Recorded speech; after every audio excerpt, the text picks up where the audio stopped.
اعوذ باللہ من الشیطان الرجیم بسم اللہ الرحمن الرحیم یا ایتھا النفس المطمئنہ ارجعی الی ربک راضیۃ مرضیہ فادخلی فی عبادی وادخلی جنتی صدق اللہ مولانا العظیم ان اللہ وملائکتہ یصلون علی النبی یا ایھا الذین آمنوا صلوا علیہ وسلموا تسلیما اللہم صل علی سیدنا محمد وعلی آل سیدنا محمد وبارک وسلم وصلی علیہ سرکار دو عالم قاسم جنت و کوثر صلی اللہ علیہ وسلم کے حضور نذرانہ عقیدت و محبت بصیغہ سلام بصیغہ صلاۃ و سلام جم کر ایک مرتبہ اور الصلاۃ والسلام علیک یا رسول اللہ وعلی آلک واصحابک یا حبیب اللہ الصلاۃ والسلام علیک یا رسول اللہ وعلی آلک واصحابک یا حبیب اللہ۔ معزز حاضرین، آج ہمارا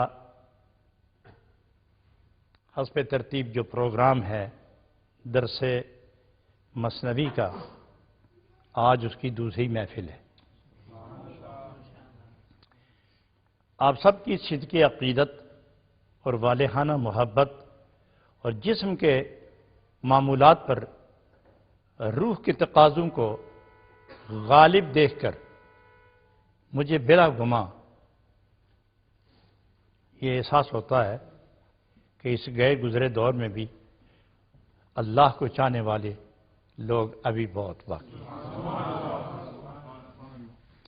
اللہ رب العالمین نے ارشاد فرمایا یا ایتھا النفس المطمئنہ ارجعی الی ربک راضیۃ مرضیہ، اے نفس مطمئنہ اپنے رب کی طرف رجوع کر اس حال میں کہ تو اللہ سے راضی ہو اور اللہ تو اسے راضی ہو جائے۔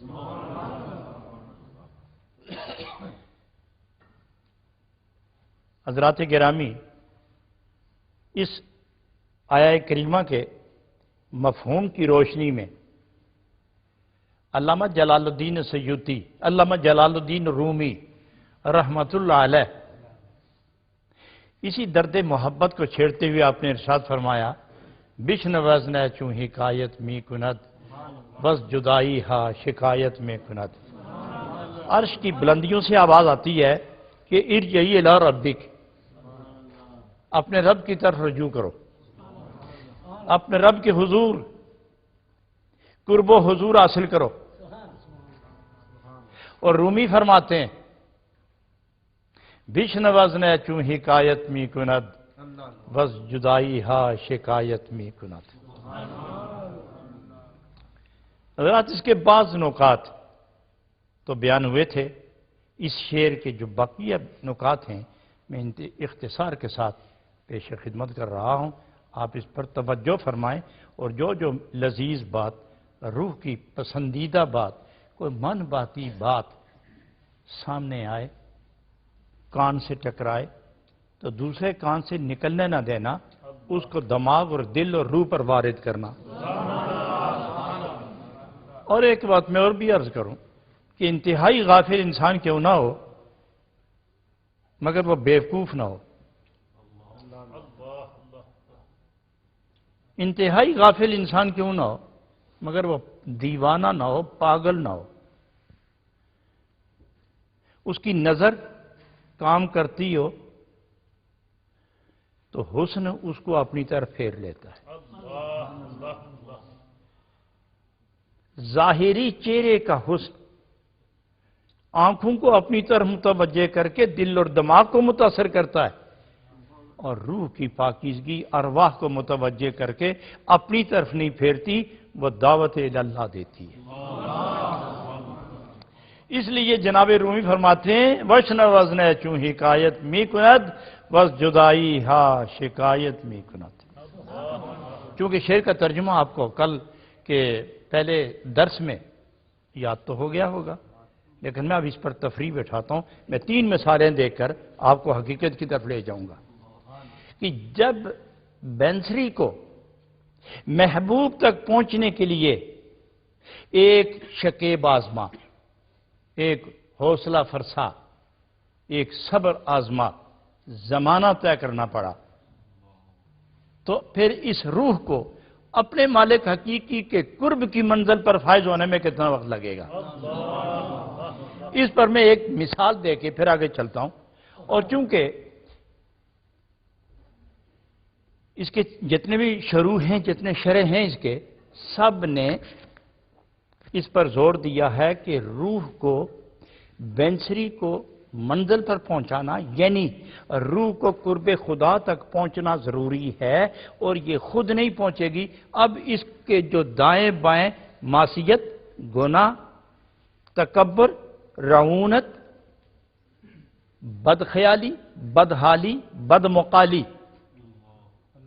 بری سوچ، برا فکر، برے اذکار، برے افکار، برے خیالات، برے حالات، برے مقالات، بری تدبیر اور اس کی بری تشہیر، یہ رکاوٹیں ہیں۔ ان کو کیا روح خود چاہ کرے گی؟ ان کو نہیں، کسی دوسرے کی ضرورت ہے جو یہ حجابات اٹھائے۔ وہ دوسرا کون ہوگا؟ اسی کو ہادی کہتے ہیں، اور ہماری زبان میں پیر کہتے ہیں یا مرشد کہتے ہیں۔ یہ جو منازل طے کرانے والا ہے، یا یہ ہادی ہے یا یہ مرشد ہے، پیر ہے، تو وہ بھی کامل، وہ بھی باخبر، وہ بھی با علم، اور اس کے پاس علم بھی ہو، عمل بھی ہو، نظر بھی ہو، فکر بھی ہو، خبر بھی ہو۔ وہ پیر ہوتا ہے، وہ مرشد ہوتا ہے، وہ منازل آہستہ آہستہ آہستہ طے کرواتا ہے۔ حضرات گرامی، ایک مثال سنیے۔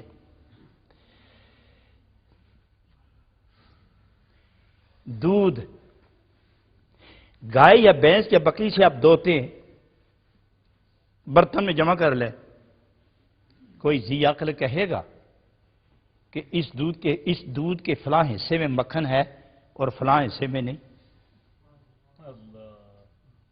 یہی کہے گا نا کہ دودھ میں مکھن ہے، پھر دکھاؤ، اوپر ہے، درمیان میں ہے، نیچے ہے، یا سارے دودھ میں ایک قطرہ نکال کے باہر کر کے دکھاؤ کہ اس قطرے میں نہیں ہے اور باقی میں ہے، کیا کہو گے؟ ایک ایک قطرے میں مکھن ہے، اور اگر ہے تو پھر دکھاؤ۔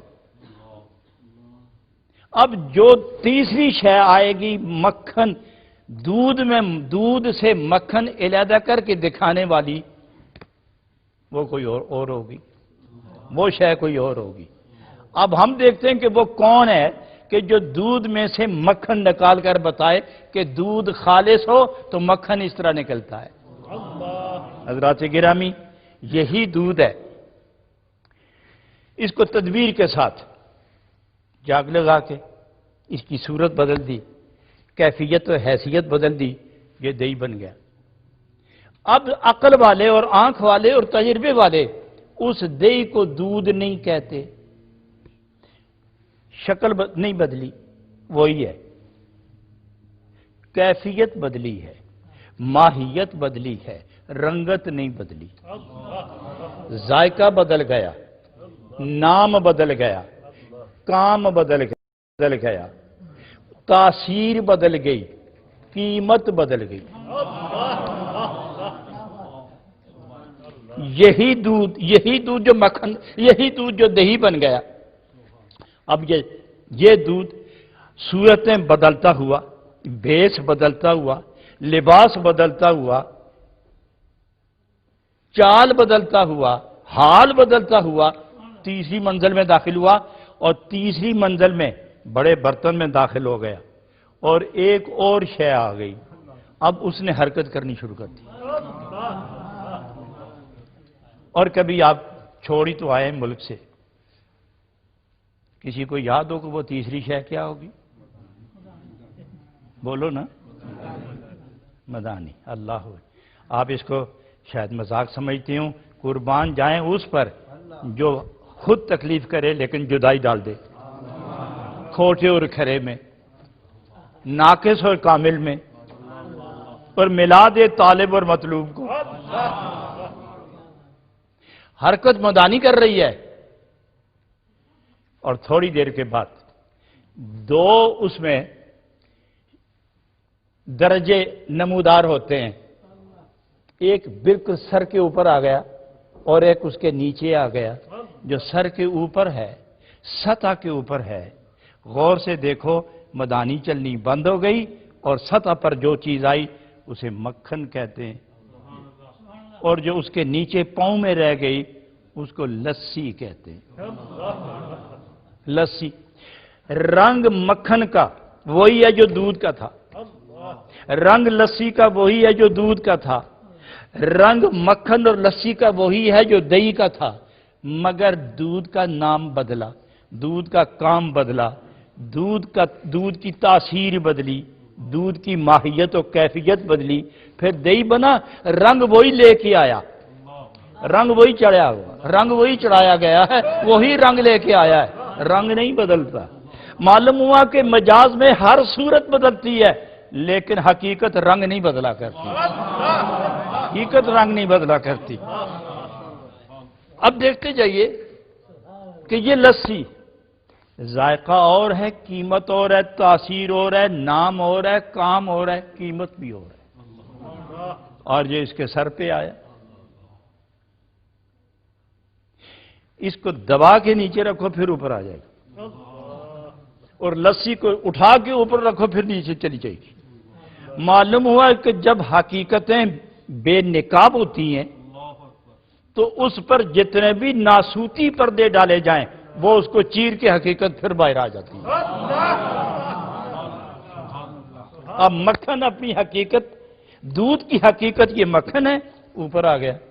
حضرات مکھن کا نام بدل گیا، کام بدل گیا، تاثیر بدل گئی، خوشبو بدل گئی، قیمت بدل گئی، مگر اس میں ابھی نقص ہے، ابھی یہ مقام کمال کو نہیں پہنچا، نقص ہے۔ برتن میں رکھ دو، ٹھنڈک نہ پہنچے، برودت نہ پہنچے، حفاظت نہ کی جائے تو یہ بدبو پیدا کرتا ہے، اور کوئی ذی ہوش استعمال کرنے کو تیار نہیں ہوتا۔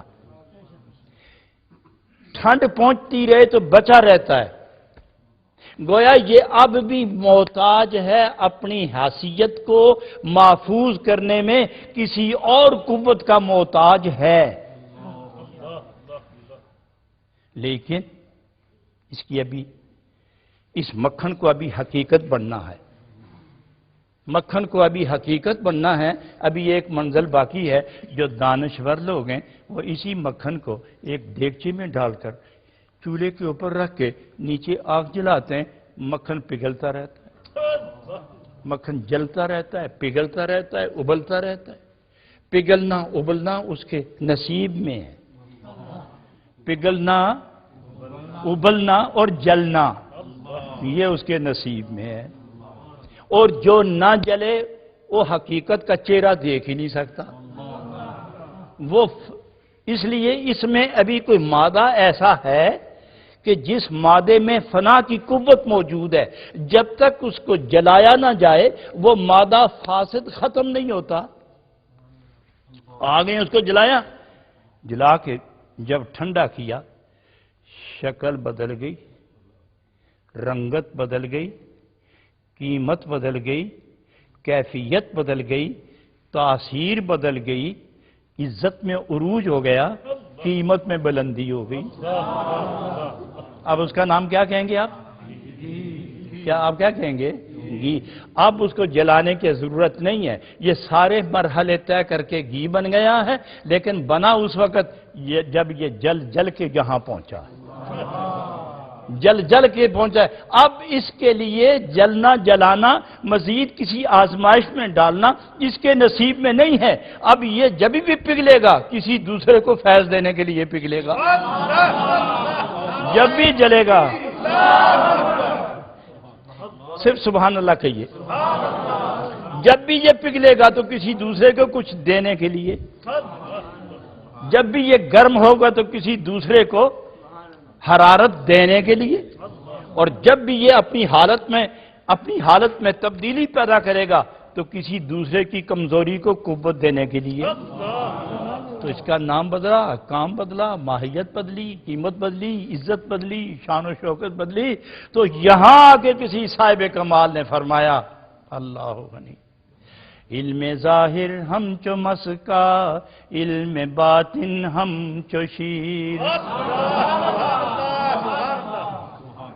علم ظاہر علم باطن ہم چو مسکا، علم باطن ہم چو شیر، کہ ببد بے شیر مسکا، کہ ببد بے پیر پیر۔ علم ظاہر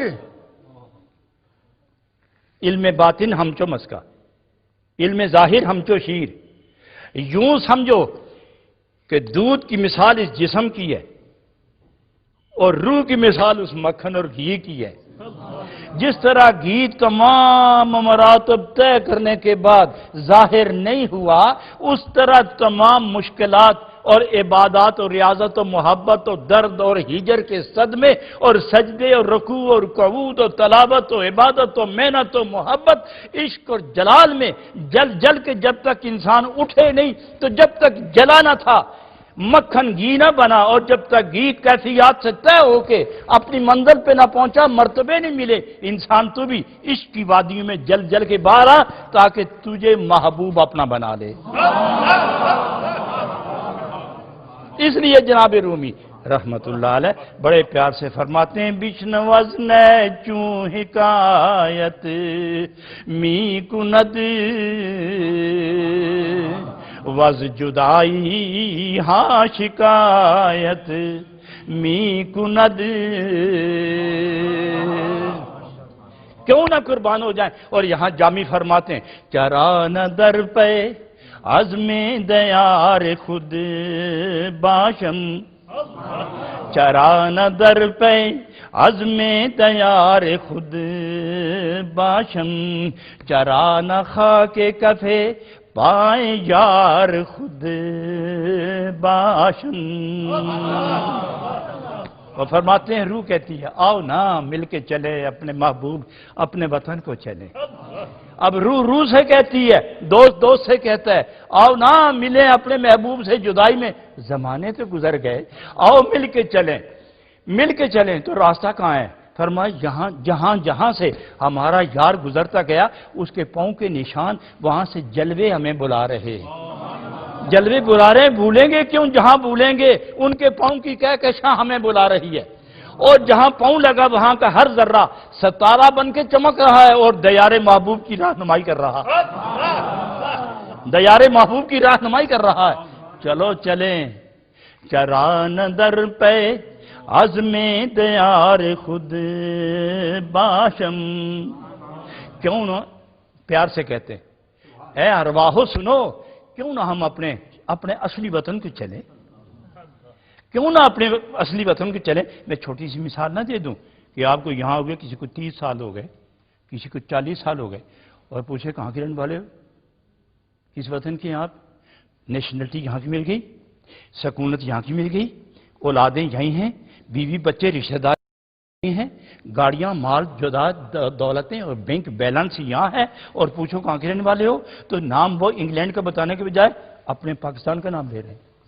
معلوم ہوا کہ اصل وطن وہی ہوتا ہے جہاں سے کوئی آتا ہے، جی جہاں سے کوئی آئے وہی اس کا اصل وطن ہے، باقی تو تبدیلیاں ہوتی رہتی ہیں۔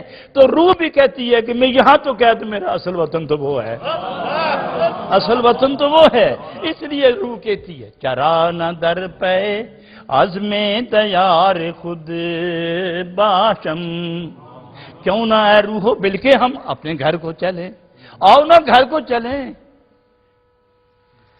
اور دوسری مثال میں ایک مثال اور دینے لگا ہوں، آپ نے موسم خزاں میں دیکھا ہوگا درختوں کے پتے گر جاتے ہیں، ٹہنیاں بے آبرو ہو جاتی ہیں، درخت ننگے ہو جاتے ہیں، وہ بہار، وہ چہل پہل، وہ رنگت، وہ رونق، وہ دلکشی، وہ رانائی درختوں پہ نہیں رہتی۔ یہ خود بخود کیوں گرنے لگتے ہیں؟ یہ پتے کیوں گرتے ہیں؟ یہ درخت کیوں بے نور ہو گیا؟ اس درخت کا لباس کس نے چھینا؟ یہ لباس درخت کا کیوں اتر گیا؟ درخت جواب نہیں دیتا. پھر پوچھتے تو درخت کہتا ہے زبان حال سے، میری اپنی غلطی ہے، بہاروں میں ہم نے اپنی حفاظت نہیں کی، خزانے زیور چھین لیا. بہاروں میں ہم نے اپنا خیال نہیں رکھا، خزانے رونق چھین لی. ہماری اپنی غلطی. درخت کی پریشانی، اس کی بدحالی اور اس کی تڑپ کہ سب کچھ تو خزان لے گئی مگر کسی انتظار میں اپنی جگہ سے ہلا نہیں. درخت پھر انتظار میں ہے تو اس کے انتظار، شدت انتظار، اس کا وقار اور پیار دیکھ کر بہار نے کہا چلو پھر لباس پہنا دیتے. پھر بہار آتی ہے. پھر جب بہار آتی ہے تو آہستہ آہستہ رنگت بدلتی ہے، شگوفے پھوٹتے، پتے نکلتے ہیں، پھول لگتے ہیں، پھل لگتا ہے، بہار آتی ہے، جوبن آ گیا، درخت پر مستی آ گئی، تھوڑی سی ہوا آئی تو درخت جب جھومتا ہے، درخت جب جھومتا ہے تو آواز دیتا ہے کل مجھے بے لباس دیکھنے والوں ذرا میری شان کا نظارہ بھی کر لو. اب مجھے دیکھو تو ببیز گلستان من بہار ہمارا، میری بہار تو دیکھو. میں آپ سے ایک بات پوچھتا ہوں، آپ سب علم و دانش والے لوگ بیٹھیں، یہ پتے کہاں سے نکلے؟ پتے کہاں سے نکلے؟ یہ پھول کہاں سے آیا؟ یہ پھل کہاں سے آیا؟ یہ کہاں سے وہ خزان جو لے گئی تھی یہ بہار اس سے واپس لے کے ادھر آ گئی؟ میں قرآن کے حوالے سے ایک بات کرنے لگا. اللہ فرماتا ہے عقل والو آپ دودھ پیتے ہو نا، میں نے آپ ہی کے لیے تو پیدا کیا ہے، تو اس کا منبع دیکھا ہے آپ نے؟ یہ بھینس، گائے، بکری جب اس سے دودھ دوہتے ہو، برتن بھر لیتے ہو، تو سوچا آپ نے کہ کہاں فیکٹری اندر لگی ہوئی ہے جو دودھ پیدا کرتی ہے؟ یہ پروڈکشن ہاؤس کہاں ہے؟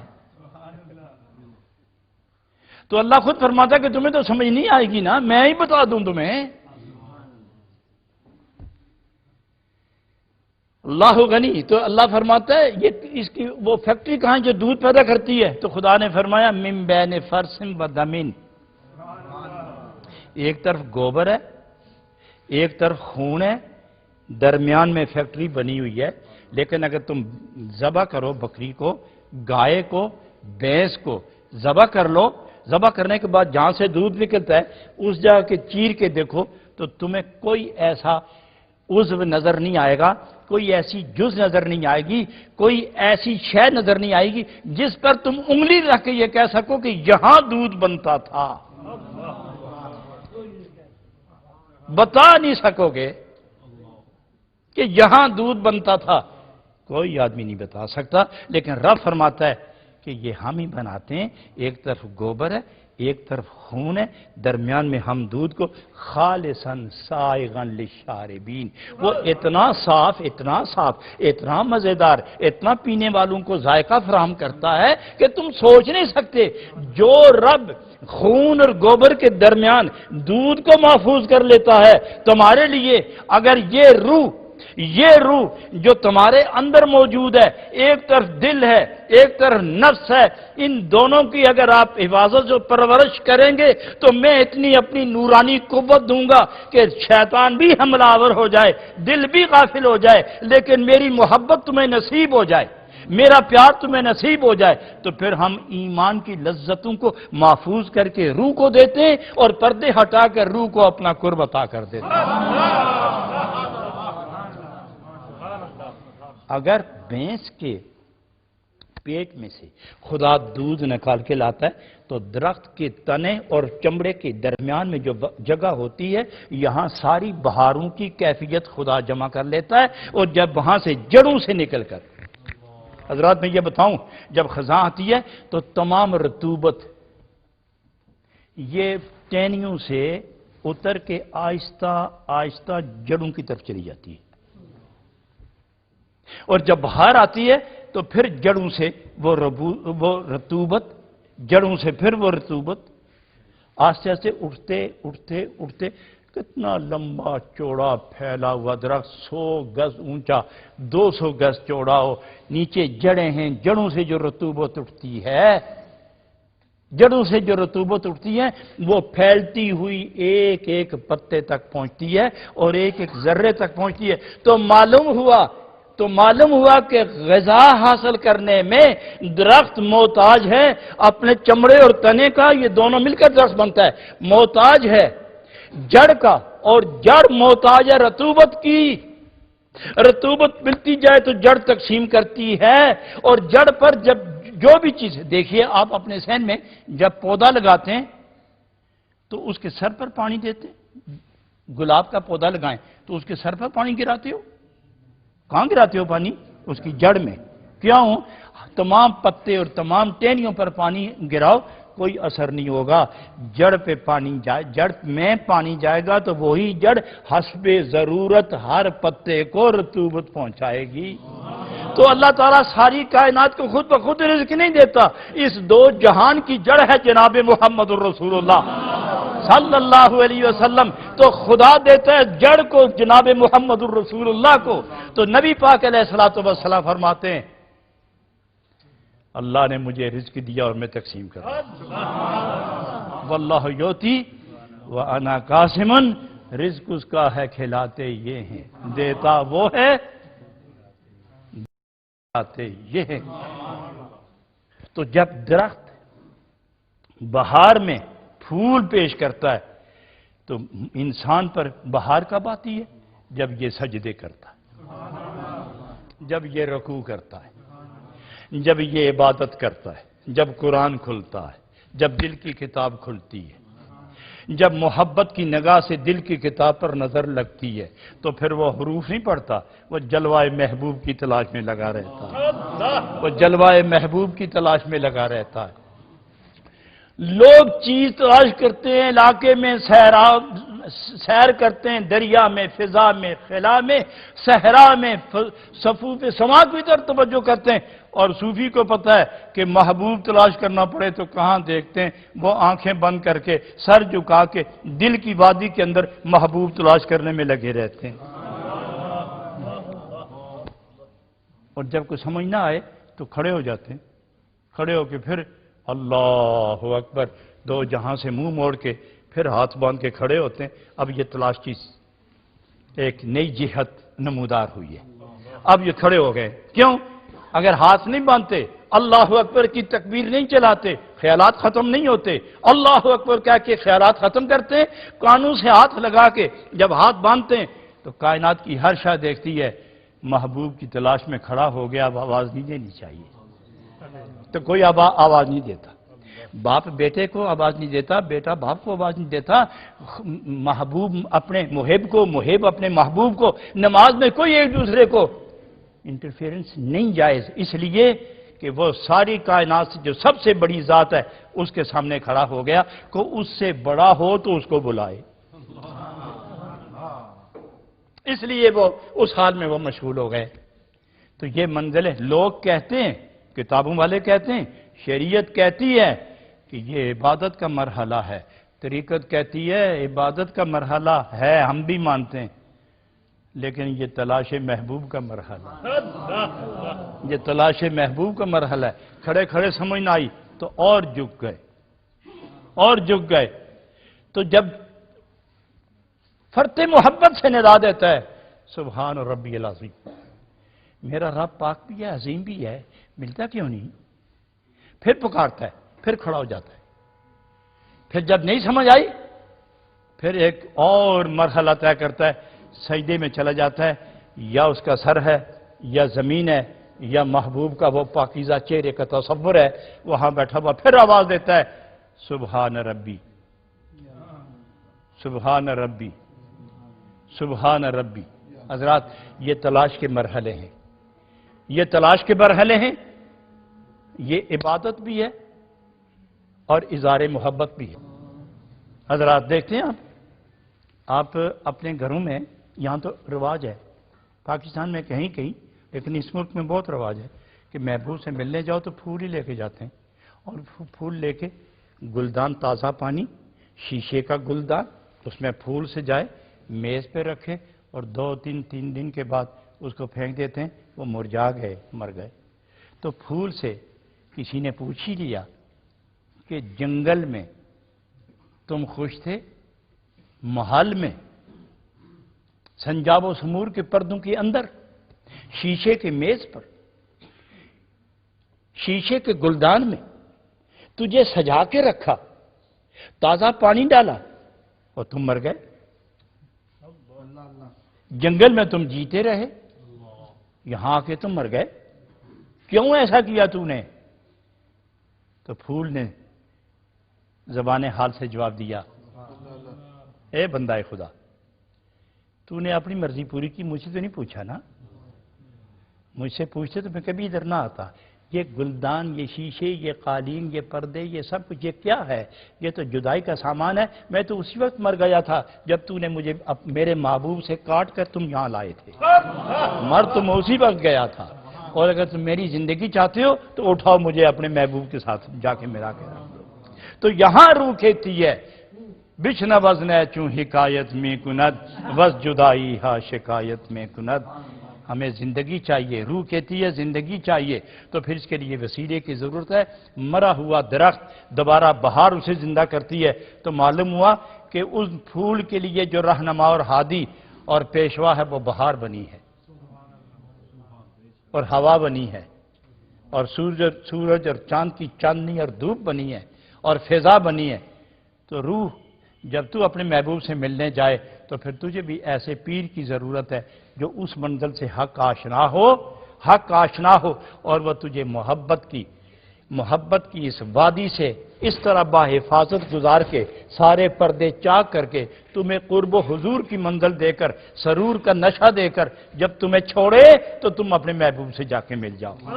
تو اس لیے پیر کی ضرورت ہے، رہنما کی ضرورت ہے، دستگیر کی ضرورت ہے، روشن ضمیر ہادی کی ضرورت ہے۔ یہ ہے وہ بات۔ اس میں چند مثالیں حضرات اور بھی ہیں، اگر میں بیان کرنا چاہوں گا تو اس میں آدھا گھنٹہ اور لگ جائے گا۔ میں اس شعر کی پوری تحقیق، تفسیر، تشریح آج مکمل کرنے کے بعد کل جو ہماری محفل ہوگی وہ انشاءاللہ تیسرے چوتھے مضمون پر ہم توجہ دیں گے۔ اللہ تعالیٰ آپ سب کو سلامت رکھے، اور ہمارے اس نور ٹی وی کے پروگرام کو، عجیب بات ہے، دیکھیے خدا بھی نور ہے، خدا کا محبوب بھی نور ہے، اور جو قانون آیا وہ بھی نور ہے، اور یہ جو بیٹھے ہوئے ہیں یہ بھی نور والے ہیں، اور ان کو جو پیغام دینے آیا ہے نور کا پیغام نور والوں کو، وہ بھی نور ہے، اس کا نام نور ہے، اس کا کام نور ہے، اس کا وہ جو جام لے کے آیا محبت کا وہ بھی نور ہی ہے۔ حضرات گرامی، خدا آپ کو سلامت رکھے، اور کل کی محفل انشاءاللہ اس سے قدر مختلف ہوگی۔ ربنا تقبل منا انک انت السمیع العلیم وتب علینا انک انت التواب الرحیم۔ اللہم انی اسألک العفو والعافیہ والمعافاة الدائمة فی الدین والدنیا والآخرہ والفوز بالجنة والنجاة من النار۔ سب محبت والے دوست بیٹھے ہوئے آپ دعا کریں، خداوند عالم اس نور ٹی وی کے ذریعہ ہم دنیا کے ہر کونے گوشے میں رہنے والے عقل اور روح والوں کو ہم پیغام خدا اور پیغام محمدی ان کے روح کے اندر اتارنے میں کامیاب ہو جائیں۔ ہم نے تجارتی بنیاد پر یہ کام نہیں شروع کیا ہے، ہاں ہم تو ذہنی طور پر تو تاجر ہیں ہی، مگر جو تجارت ہم کریں گے یہ اللہ اور اس کے محبوب کے ساتھ کریں گے کہ ہماری خدمت وہ قبول کر لیں، قبروں کو جنت وہ بنا کے دیں، ہماری قبروں کو وہ جنت بنا دیں، اور ہم اس کے دین کا اور قرآن کا پیغام اور نور کا پیغام گلی گلی نور ٹی وی کے حوالے سے ہم پھیلانا شروع کر دیں۔ ربنا تقبل منا انک انت السمیع العلیم وتب علینا انک انت التواب الرحیم۔ تمام سامعین اور تمام ناظرین اور تمام حاضرین، جہاں جہاں تک یہ پیغام پہنچے میں سب کے لیے دعا گو ہوں۔ نور ٹی وی سنیو آپ کا ہے، یہ نور ٹی وی آپ کا ہے، آپ اس کو اٹھائیں، آپ اس کی ضروریات پوری کریں، اور اپنے نبی کا گیت گانے میں کبھی شرمائیں نہیں، اور خدا کی توحید بیان کرنے میں کبھی سرے منہ فرق نہ لائیں. خدا سلامت رکھے. اور نور ٹی وی میں جو کام کرنے والے حضرات ہیں ان کو اللہ خوشیاں اور برکتیں عطا فرمائے. وصلی اللہ تعالی علی حبیبہ محمد و آلہ و صحبہ اجمعین.